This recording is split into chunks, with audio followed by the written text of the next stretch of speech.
প্রিয় দর্শক বন্ধুরা, আশা করি তোমরা সকলেই খুব ভালো আছো। অনেক দিন পর আমি আবার ইউটিউব ভিডিওতে আসলাম তোমাদের সামনে।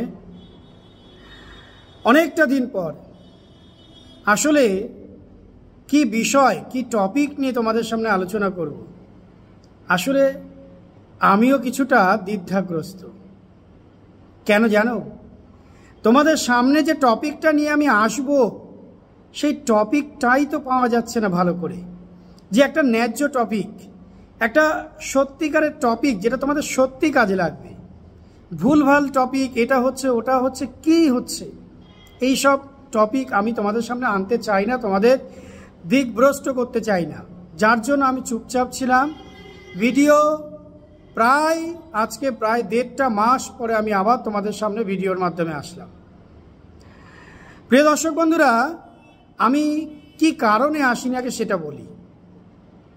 আসিনি এই কারণে যে বিগত কয়েকটা মাস, বিশেষ করে 2025 সাল থেকে কোনো রিক্রুটমেন্ট নেই। 24 সাল সেভাবে কোনো রিক্রুটমেন্ট হলো না। পিএসসি ক্লার্কশিপ, পিএসসি মিসলেনিয়াস এবং পিএসসি ফুড, যেটা তো বলার কোনো প্রশ্নই আসে না। 2019 সালে যা হয়েছে 2024 সালে সেম জিনিস। মানে সাধারণ মানুষরা এবার আশা করেছিল যে ফুডটা ভালো হবে, সেটা সেই 2019কে একেবারে সেম কপি করলো। গেল কোর্ট কেসে ওটা পড়ে রয়েছে। ওবিসি মামলার দোহাই দিয়ে একাধিক পরীক্ষা বেরোচ্ছে না। কলকাতা হাইকোর্টের মেন্স থমকে গেছে। ক্লার্কশিপ পরীক্ষার মেন্স, মিসলেনিয়াস পরীক্ষার মেন্স, আমার মনে হয় না এক্সপেক্টেড যে ডেট তোমরা ভেবে বসে আছো সেই ডেটে পরীক্ষাটা হবে। কি হচ্ছে?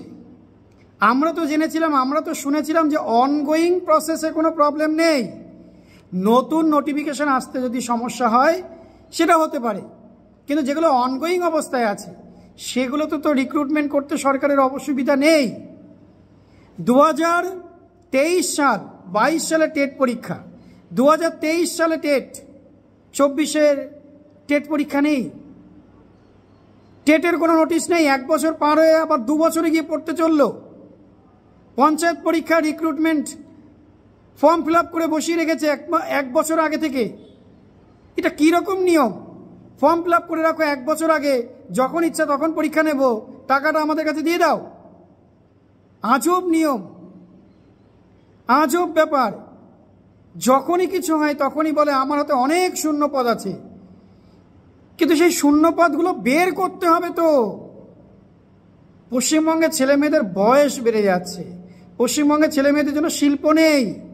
পশ্চিমবঙ্গের ছেলেমেয়েরা কোথায় যাবে? 2টো চাকরি রিক্রুটমেন্ট তো বেরোতো, তাও যদি বন্ধ করে রাখেন আপনারা, তাহলে পশ্চিমবঙ্গের ছেলেমেয়েরা যাবে কোথায়? এত পড়াশুনো করেছে শুধু চায়ের দোকান দেওয়ার জন্য, ঘুগনি বেচার জন্য? যদি চার দোকান ঘুগনি বেচার জন্যই হতো তাহলে মাধ্যমিক পাশ করেই তো ঘুগনি বেচতে পারত। যোগ বিয়োগটা তো তাতেই শেখা সম্ভব। গ্রাজুয়েশন, এমএ, পিএইচডি করার জন্য লাগে না ঘুগনি বেচার জন্য। এই সমস্ত ছেলেমেয়েরা দিনের পর দিন বসে আছে, দিনের পর দিন বসে আছে, কোনো রিক্রুটমেন্ট নেই। ক্লার্কশিপ পরীক্ষাটা তো, মিসলেনিয়াসটা তো ঠিকঠাক করে নেওয়া যেতে পারতো। কি আনবো তোমাদের সামনে ভ্যাকেন্সি?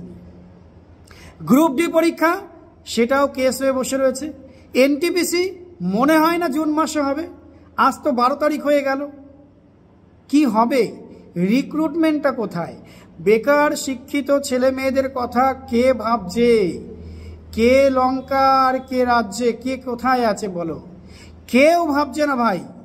বেকার ছেলে মেয়েদের কথা আগে একটা সময় শোনা যেত যে বছর বছর এসএসসি পরীক্ষা হতো, এ পাড়ায় একজন ওই পাড়ায় একজন শোনা যেত চাকরি পেয়েছে। আজ কোথায়? 26,000 ছেলে মেয়ে চাকরি নিয়ে নিজেদের মধ্যে মারামারি করছে। 2022 সালের টেট পাস ছেলেমেয়েরা মারামারি করছে, রিক্রুটমেন্ট নোটিশ বের করো। 2020-22 ডিএলএড ব্যাচের ছেলেমেয়েরা সুপ্রিম কোর্টের অর্ডার পাওয়া সত্ত্বেও তারা রিক্রুটমেন্ট পাচ্ছে না। 1.5 মাস হয়ে গেল। কি চলছে এসব? এর মাঝখানে একটা ভাষা ব্যাপার, এর মাঝখানে সমস্ত রিক্রুটমেন্ট স্ক্যামের মাঝখানে পাকিস্তান, ইন্ডিয়া নিয়ে একটা সরগরম অবস্থা। কিন্তু বেকার ছেলে মেয়েদের ভবিষ্যৎ যে হারিয়ে যাচ্ছে, পাকিস্তান ইন্ডিয়া যুদ্ধ আমরা প্রত্যেক ভারতবাসী চাই যে পাকিস্তানকে উচিত শিক্ষা দেওয়া হোক, আমরা প্রত্যেকে অন্তর থেকে চাই। কিন্তু তার মানে এই নয় যে পাকিস্তানকে উচিত শিক্ষা দিতে গিয়ে বা সেই স্রোতে গিয়ে পশ্চিমবঙ্গের ছেলে মেয়েদের চাকরির পরীক্ষার রিক্রুটমেন্ট বন্ধ করে রাখবো। পশ্চিমবঙ্গের ছেলেমেয়েরা শুধু এখন পাকিস্তান ইন্ডিয়া নিয়ে চর্চা করবে, তাদের রিক্রুটমেন্টের কথা তারা ভুলে যাবে, তারা তাদের ভবিষ্যতের কথা ভুলে যাবে। এখন শুধু পাকিস্তান আর ইন্ডিয়া নিয়ে চর্চা হচ্ছে চারিদিকে। নিউজ চ্যানেলগুলোর কাছে অনুরোধ, বেকার ছেলে মেয়েদের বেকারত্ব নিয়ে ভারতবর্ষের তাদের কর্মসংস্থান নিয়ে রিপোর্ট করা হোক। বহু ছেলেমেয়েরা বয়স পার হয়ে যাচ্ছে, চাকরি পরীক্ষার বয়স হারিয়ে ফেলছে, তারা অসহায় হয়ে পড়ছে, তাদের জন্য কিছু ভাবা হোক। আর তোমাদের সামনে পরীক্ষার সিলেবাস নিয়ে আসবো, তোমাদের সামনে রিক্রুটমেন্ট নিয়ে আসবো। কিসের রিক্রুটমেন্ট? যা চারিদিকে যা আনছে সব ভাওতাবাজি ভাই। রিক্রুটমেন্ট সরকার নোটিশ দিচ্ছে না, ইউটিউব চ্যানেলগুলো ভাওতাবাজি দিচ্ছে। আমি চাই এই পরিস্থিতিটা ভীষণ একটা কঠিন পরিস্থিতির মধ্যে দিয়ে তোমরা যাচ্ছ, আমি চাই এই পরিস্থিতি খুব দ্রুত সমাধান হোক। তবে এইটুকু তোমাদের সঙ্গে বলবো যে আশা ছেড়ো না। আশা ছেড়ে দিলে তো পাওয়ার কিছুই থাকবে না। লক্ষ্য রাখতে হবে অবিচল, চেষ্টা করে যেতে হবে। তবে সময় আজকে কঠিন, কি করবে, তোমার হাতে যে কিছু নেই। আমি শুধু এইটুকুই তোমাকে বলতে পারি, চেষ্টা করো, হাল ছেড়ো না বন্ধু, হাল ছেড়ো না বন্ধু। চাকরি যে তোমায় পেতেই হবে, সংসারের হাল যে তোমায় ধরতেই হবে, মা বাবার ওষুধের খরচা যে তোমাকে নিতেই হবে, পরিবারের দায়িত্ব যে তোমাকে নিতেই হবে। আর এত কিছু সামাল দিতে গেলে একটা সরকারি চাকরির জন্য তোমাকে তো লড়াই করতেই হবে। তাই আজ পরিস্থিতি যতই খারাপ হোক, আজ পরিস্থিতি যতই খারাপ হোক, তোমাকে তোমার লক্ষ্য থেকে সরে গেলে চলবে না। রাতের আধার যতই গভীর হোক, দিনের আলো তো ফুটতেই হবে। প্রাইমারি নোটিশ, এসএসসির নোটিশ, রিক্রুটমেন্টগুলো হোক ঠিকঠাক করে। ডব্লিউবিসিএস একটা বছর পরীক্ষা না নিয়েই নতুন করে একটা প্যাটার্ন চেঞ্জ করে দেওয়া, ছেলে মেয়েদের সামনে একটা বিরাট চ্যালেঞ্জ তৈরি করে দেওয়া। সত্যি পশ্চিমবঙ্গের শিক্ষিত জেনারেশন খুব অসহায়, আমি বুঝতে পারছি, কিন্তু কিছু করার নেই ভাই। তোমাকে এর মধ্যে থেকেই উঠে দাঁড়াতে হবে, এছাড়া আর যে কোনো উপায় নেই। আমি আসবো তোমাদের সামনে আবার ভিডিও নিয়ে, তবে মোটিভেট করার জন্য চেষ্টা করব, তোমাদের সামনে পথটাকে সুগম করার জন্য। সত্যি কথা বলতে ভাই, এই মুহূর্তে কোনো নোটিশ আসার সম্ভাবনা এখনো পর্যন্ত আমি দেখছি না। তোমরা ডিমোটিভেট হও না আমার কথায়, কিন্তু যেটা না বাস্তব আমি সেটাই বলছি।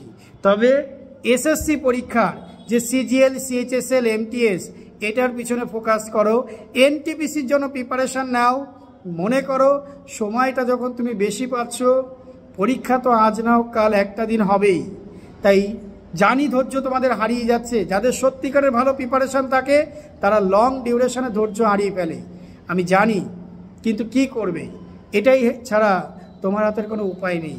তাই ধৈর্য ধরে রাখো, প্রিপারেশান ঠিকঠাক করে নাও। তুমি মনে রেখো, এই সুযোগ হারালে, এমনিতে তো চাকরির সুযোগ অত্যন্ত কম, তাই এই সুযোগ হারালে কিন্তু আর পাওয়া যাবে না।